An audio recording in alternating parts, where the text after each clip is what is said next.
talk about the introduction about my presentation and why this is important. Urban flood. To get an idea about the importance of urban flood, this plots I have taken from Emergency Events Database, EMDAT. You can also access this. You can see this. If you look into the first figure, you can see the number of people or number of flood events are increasing. This is the data from 1960s to now. It's increasing irrespective of whether the country is a rich country or poor country or middle income country. It's increasing hugely. And you can also see that the casualty is also increasing. And the area, the percentage area or the its model output, again, you can see that exposed population and the area also getting increased over the years. And this is actually a figure which is talking about how the different kind of assets or economic values are getting affected because of urban flood or normal flood data. So you can see that there is a clear connection between emergency events or disasters and the flood in general. So just to summarize these values, you can see this figure, at least 1.5% increase in the annual total fatalities or death cases. You can see that over the world, around many countries. And you can see, if you look into the economic losses, every year at least 6.3% increase is actually happening in terms of economic values. And you can also see that more people are getting exposed to flood because the socio-economic development and the population density, etc. We are slowly moving towards flood-prone areas because of land pressure in most of the countries. So land availability is an issue, that's why. And coming to India, you can see that by some studies or projections are saying that by 2050, 52% of our Indian population will be in the city. So that will be another issue. So, and you can see recently published on data on Central Water Commission, it's clearly saying that we spent almost, or we lost almost 4.69 trillion rupees last 65 years in terms of a different kind of economic losses, especially crop and housing infrastructure losses, etc. So these all together showing that there is a need to manage urban flood or stormwater effectively. So when you look into how to manage this, I think somebody might have covered this kind of figures earlier. Stormwater management is a very simple concept, very common sense itself. You can see that one figure is actually if there is no urban area or not many covered area, and how hydrological cycle is varying there. This is actually an area where urban area, you can see a lot of buildings are there. The most difference is that a natural place where there will be more infiltration. Because of that, there will be more groundwater flow altogether. Even if there is effluent coming, the chances of pollution, etc., will be less. But when we are covering it with different kind of buildings, or there will be more runoff, and the infiltration will go down accordingly. It will be like the whatever effluent coming will be, the pollution issues will be also be there. So you can see that's a connected issue. So when we talk about stormwater management, our idea is to make sure that the runoff is going down and make sure that this infiltration is going up. So there should be a middle, somewhere in the middle. We need to make sure we cannot stop urban development. At the same time, we cannot afford having no recharge also. So we need to make sure that some kind of interventions. So we can traditionally, we used to do this kind of interventions. That's what Dr. Sahu was mentioning also about LID methods, etc. Wetlands construction or different kind of techniques, such a way that we can improve our infiltration and make sure that the runoff is getting reduced, and the pressure towards or water, lot of water won't come to our drainage networks or different kind of stormwater networks, such a way that it can manage there won't be much flood kind of situation. That is the idea of any kind of stormwater management principles. You can see that to make sure that infiltration is more, and we can make sure that there is a proportionate way of redistribution of water rather than all water is going like runoff.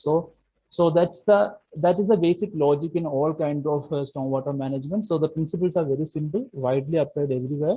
Traditionally we used to do. So it's like a traditional knowledge itself, but with more of engineering concept and interventions we need to apply. That is the that is the only thing you need to keep in your mind. So already Dr. Sahu has mentioned about the low impact development or LID. We popularly use this term in USA and all, and nowadays it's everywhere there we are using. So LID is, the definition is any kind of engineering systems or practices which mimic a natural process like infiltration. For example, we need to improve infiltration.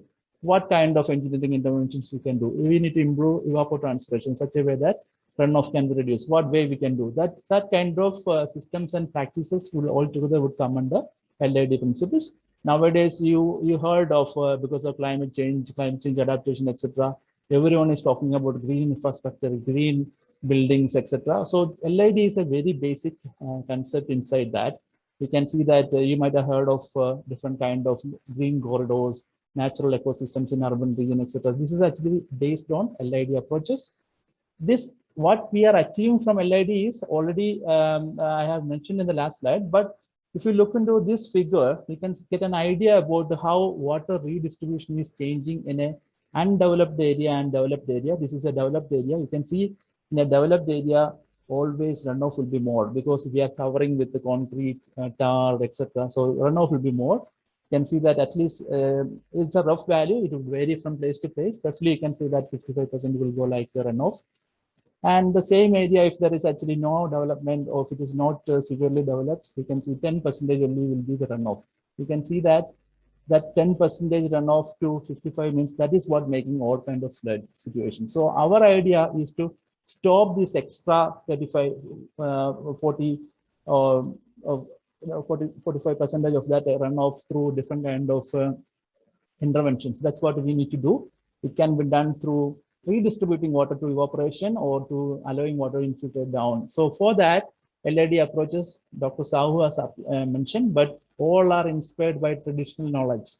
There is nothing new interventions there. All philosophy of stormwater management is a traditional knowledge. We know that we can apply that with a more engineered concept, more better designs, etc. So two types of practices are there: storage-based one. Another one is storage and infiltration-based one. I think Dr. Sahu was mentioning about blue water, and somebody was asking a question also. Blue water is, sorry, blue roof. Blue roof is nothing but it's a normal roof, but we are allowing water to store there for some time. So it may appear like it's a small quantity, but when we do it in a very distributed manner, whole city, it can handle quite a lot of volume of water, and the flood peak can be reduced, flood volume can be reduced. So the pressure of pressure we are going to put away rainfall after rainfall, the pressure in the rainwater, this drainage networks will be going down because we are storing temporarily here. So you can see that only when water level exceeding a certain limit, then only it will go to the drainage network. So somebody was asking a question like structural stability, etc. So again, when you design that, you need to consider that extra weight also in your design consideration, and the roof should be leak proof also. Otherwise, there will be structural safety issues. Just different of that, that is a roof, green roof. Again, the structural stability is another one. Only difference is that here we are allowing water to store. Here actually, again, there will be some kind of vegetation will be there. So it may enhance evapotranspiration also. Here only evaporation will be there. So storage will be there. Again, same time, we can redistribute water to another place. So these are, you all know about the barrels, rainwater harvesting structures. Depending upon the size, we give, say it's barrel or cistern or anything, this kind of structures nowadays people are using. Again, when every households, when they have this kind of storage structures, you can see that huge volume of water can be managed, and we can avoid the rapid quick spread in urban region. That is a basis. So this one is another one. This is also storage based one. This is, it looks like a normal paved surface, but it is normally, and inside that there will be gravel there, and it acts like a storage space.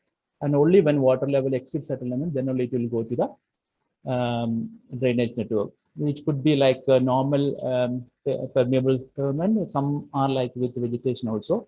So with the vegetation, it can actually different kind of extra values, water benefits which will add, or we can see that ambient temperature will go down more because there will be like more greenery. So likewise, when we think about the allowing infiltration more, we need to go for bioretention plants, and you can see this. Look at this. So it looks like a normal parking area, but you can see there is a vegetation area, and this is looking like, you can see in our campus also this kind of curves and ferments and etc. there. They allow water to flow through this area where plants are there, and in the same time it will enhance, it will act like a small storage place. In the same time, different hydrological processes will be enhanced through that. You can see that in water the pollution also can reduce. For example, if it is a dirty runoff water, we can enhance processes like sedimentation, infiltration, attenuation, evapotranspiration, etc. would happen depending upon the type of vegetation you are choosing there. So that is why indirectly these are helping in that. So we can find this kind of places near public play. And the advantage is that we can fit to any kind of shape. We can design based on whatever the built environment you have. We can design different kind of this kind of LID practices. That is the advantage. So you might have seen this kind of thing. So normally, rather than just keeping a straight curve, we can go for a different kind of structure like this, allowing water to flow through that. And you might have seen this kind of soils near the roadside. Some places you can see near the canals. They make sure that it's a properly engineered canals. It's not canal. I'm saying not small stream channels, and you can actually have grass to swales. You can say that such interventions are there. And in big cities, you might have seen this kind of stormwater planters. There will be small trees, etc. will be getting planted there, and at the same time, water can be stored. This kind of structure you might have seen in big metros and all, where big trees are getting planted. But inside, if you go and see, there is actually a big storage space. There is actually trees there, and at the same time, it will serve like a storage space. And only when water exceeding certain limit, then you will go to the drainage network. So these are like a distributed manner. Look at this. Here itself, we can see 4, 5, 6 such tree box filters are there. This would hold quite a lot of water. If there is actually a big unusual rainfall occurs, it can hold a lot of water, and it will never exceed the capacity of our existing urban drainage network there. So likewise, these are like those who are from soil and water conservation background. You might have studied different kind of infiltration trenches. Are like, some are through the contour, some are like depending upon the type of soil, the size, etc. can be decided. You can properly design those. So this is another one. So I mentioned these all, but what are the benefits it's going to add? You can see that our main purpose is flood control. Apart from that, as I mentioned earlier, it can control the water quality. After flood, all water, whatever we get normally in the river and all, it's like having a lot of mud and sediments, etc. We can improve that actually. We can improve the aquatic, urban aquatic habitat can be improved. At the same time, in urban region, there is a serious issue of ambient temperature. You can see we call it as heat islands, etc. This can be controlled. We can reduce the temperature, etc. So likewise, other advantages are like recharge can be improved. You can look at this place, the house without this LED concept and with LED concept, you can see the aesthetic sense has changed. Because of that, what happens? You can see that the product, maybe the place economic value would go up. And you can also see that as we can control a lot of runoff, we can actually reduce the pressure on different kind of sewer networks, etc. We can avoid the sewer overflow, etc. And we can avoid a lot of extra construction. So normally we do this kind of construction just for permanent and all. But if you properly design, we can actually reduce cost in that, because that will act like a LED approach. Same time, it would give a lot of water-related benefits too. So you can see that the landscaping cost can be reduced quite a lot. You can see nowadays in our urban area, we spend a lot of money for a landscaping without thinking about any other extra benefit other than just the aesthetic sense. But if you can combine both, you can get a lot of values. I will show you some of the figures later from China, how they have done their city combining LED with this. So now the question is, how would I decide, how do you decide which is the best way, which is the best thing to do? Already Professor Sahu mentioned about it based on SWMM model. So I'm going to talk about another model, which is as a commercial model, which is MicFlood or MicUrban. So you can see actually all kind of modeling concepts, what we are trying to do, we are trying to incorporate the real situation, even it's a watershed or if it's urban area, we need to consider all kind of environmental details there.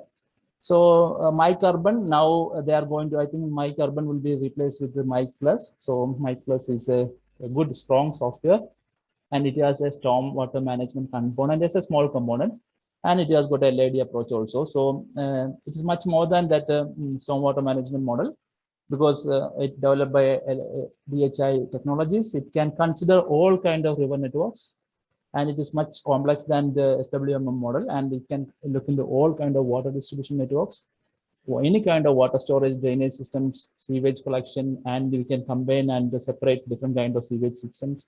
You can actually, that is a very comprehensive model. So this model has got a LAD principle in that. So they look into this in two ways. Either one approach is that we can model it based on catchment based approach. For example, you are more interested in at a catchment level, how much you want to reduce, how much you want to reduce the runoff value. So based on that, you can decide LAD technologies, LAD concepts, etc. They call it a screening method. So here you can actually improve the capacity of, you can decide what kind of, for example, even if it is a rainwater harvesting structure, you can decide what kind of structure would be good in that catchment scale, or how many places, how many locations. This kind of thing you can actually decide based on this model. So it's very straightforward, just like what Dr. Sahu has covered. And another approach is that detailed method or network-based method. For example, if you are more interested in the network, existing drainage network, and you want to reduce the pressure or water pressure coming to there, and you can decide what kind of LAD concepts can be incorporated, and it will do all kind of full hydrological assessment of stormwater, and it will propose different kind of stormwater solutions combining drainage network depending upon the type of drainage network you have. And it has got many controls are there. You can actually look into different kind of bioretention cells, porous pavement, infiltration trench, whatever you can, at whatever I mentioned earlier, you can incorporate in the model.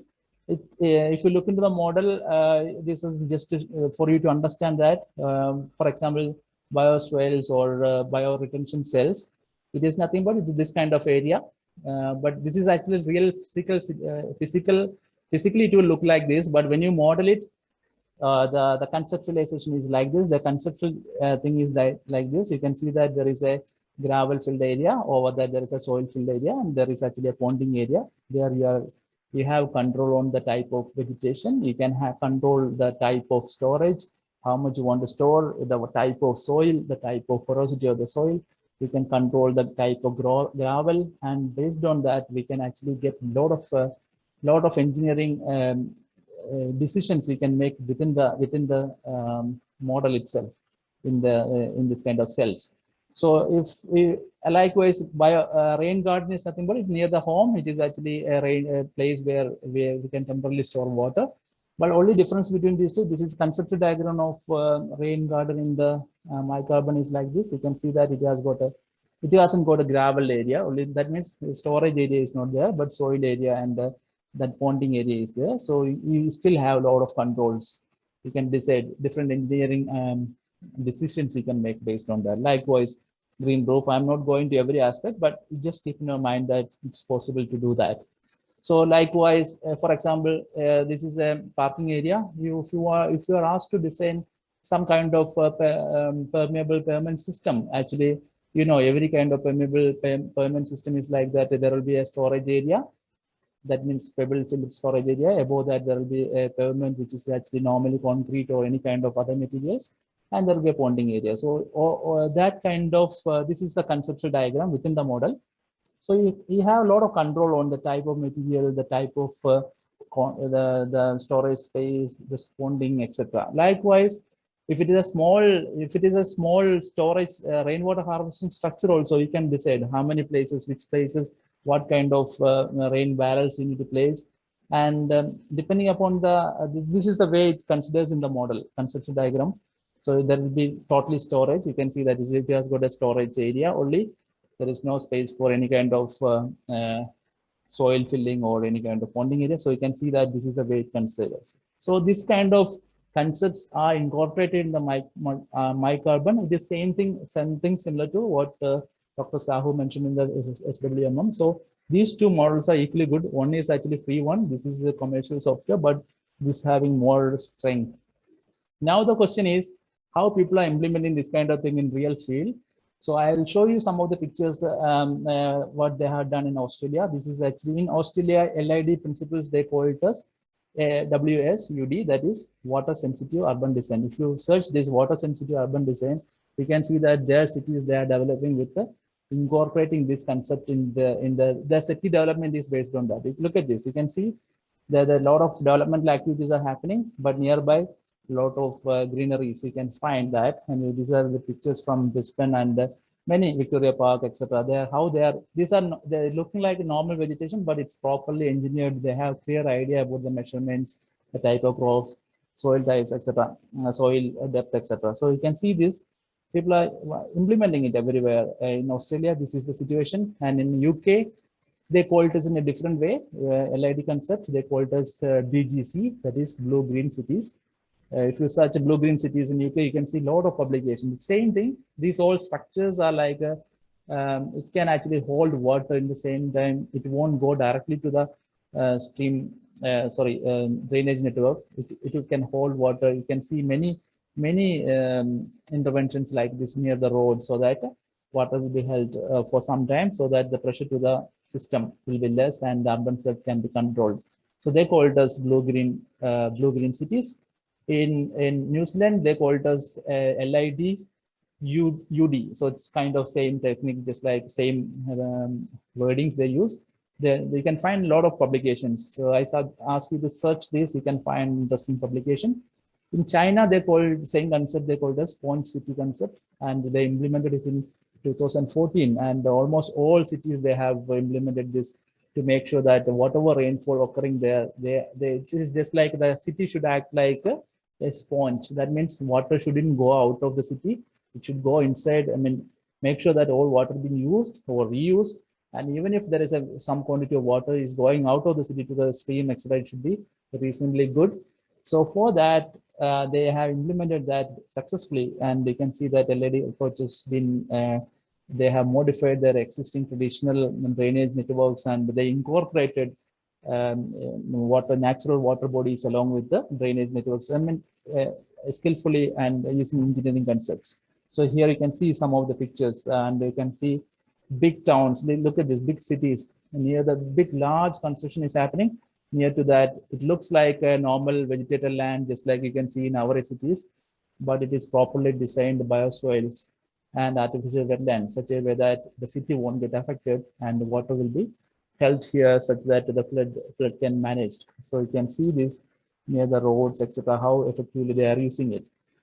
So this is actually one table they published in China by Ministry of Housing and Urban Rural Development. You can see that different concepts I have mentioned, whatever we have mentioned, what are the different kind of water functions it is giving, whether it's helping in water storage or infiltration or reducing the peak, or whether we can control runoff volume or peak runoff, or whether it can do some kind of filtration or pollutant control, or whether how much the cost is for their maintenance, and whether it can remove suspended sediments, and how aesthetically how it look good or bad. Based on that, they have made a table. I found this table is very interesting because you get a lot of information about whatever I mentioned earlier. And based on that, the cities and the places, you can choose which one is good for your place or which one is good for this place, whether you are interested in peak runoff or runoff volume, or whether you wanted to have better quality water, or whether you wanted to have a better ecosystem. Based on that, you can choose which one is suitable for your location, etc. So this is a recent example just to show how China has done. Look at this, different part of China. I have taken different cities, how effectively they have implemented the sponge city concept. All cities are like earlier was looking like building structures, just like concrete buildings. Now it look more greenery in every part of the countries. You can see they effectively coupled the natural system and the human systems together, such a way that it will be adding a lot of water benefits, or you can say that it is helping in giving to reducing flood. In the same time, the aesthetic sense is also getting. Look at the cities; it doesn't look like a concrete filled place, right? Or beautiful places. They combined urban hydrology, catchment hydrology, and ecology together. And more importantly, just like in India, we have Panchayat Raj, their provinces, etc. They were giving incentives and all to promote this, even for the builders, so that even the government institutions, the private sector, government sector, all together working together to make sure that the city looking good in the same time, a lot of water benefits it's adding to. So this is the one good example you can see. So now the question is, after seeing these all, everyone would be thinking, oh, it will be very expensive to do like this. But the fact is that if you have proper planning, the cost reduction is, we can save a lot of money. We can see that normally if you are a builder, if you have a place like this, people will be more tend to go to that kind of city. So naturally that property values will be going up. Aesthetic sense will be good. And you can see that we all love to live near greeneries, right? In our campus, you can see that, and quality of life will be going up. And government will be happy to give different kind of incentives, etc., regulatory. And in that sense, it is good. So for you to get an idea through a case study, I can say this is a case study, bit old case study from US. It is actually a builder. They have compared a conventional development of cost and along with the LID based approach. You can see the how much they could save when they implemented this simple concepts like LID approaches through normal bioretention areas and open soils, etc. We could see that in case of site preparation itself, they could save 22%.